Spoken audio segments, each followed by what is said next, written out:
حارث رؤف نے جو شمسی کو LBW آؤٹ کیا تھا لیکن وہ آؤٹ نہیں دیا گیا، اس رول کے بارے میں آپ کو ڈیٹیل سے بتاتے ہیں۔ ورلڈ کپ 2023 میں پاکستان کو ساؤتھ افریقہ سے ہروایا ہے امپائر نے، یہ کہنا ہے Indian former cricketer Harbhajan Singh کا۔ انہوں نے مزید کہا کہ اگر بال ٹریکنگ میں بال سٹمپ کو ہٹ کر گئی تو بس آؤٹ ہی کنسیڈر کیا جانا چاہیے۔ یہ ایک فضول قسم کا رول ہے، لیکن یہ کچھ اس طرح ہے کہ اگر بالر کسی بیٹسمین کو LBW کر دیتا ہے اور وہ امپائر سے اپیل کرتا ہے کہ آؤٹ دے دے، لیکن اگر امپائر آؤٹ نہیں دیتا اور تھرڈ امپائر سے ریویو لیا جاتا ہے تو اس ریویو میں اگر بال 50% سٹمپ کو ٹچ کرتی ہو پھر تو وہ آؤٹ کنسیڈر کیا جائے گا، لیکن اگر بال 20% یا 30% سٹمپ کو ٹچ کرتی ہے، 50 نہیں کرتی، تو پھر فیلڈ امپائر کے ڈیسیجن کے ساتھ ہی چلنا پڑے گا کہ فیلڈ امپائر نے ناٹ آؤٹ دیا تھا اور وہ ناٹ آؤٹ ہی کنسیڈر ہوگا، یعنی کہ فیلڈ امپائر کی بات کو اوپر رکھا جاتا ہے۔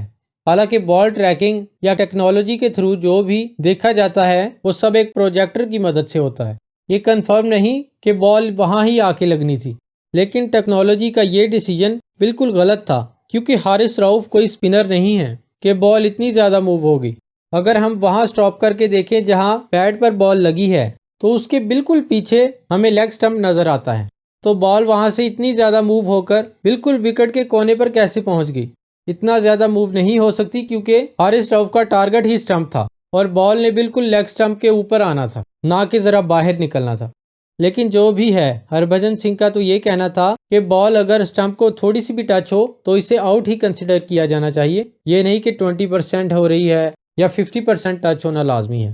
اور پاکستان کے لیے یہ بہت اہم میچ تھا، صرف ایک غلط ڈیسیجن کی وجہ سے پاکستان کو میچ ہروا دیا گیا، اور اب خود ICC اس بات کو مان رہی ہے کہ یہ غلط ڈیسیجن تھا، اور اس کے علاوہ اور بھی ایسے بہت سے غلط ڈیسیجن فیلڈ امپائرز کی طرف سے لیے جا چکے ہیں۔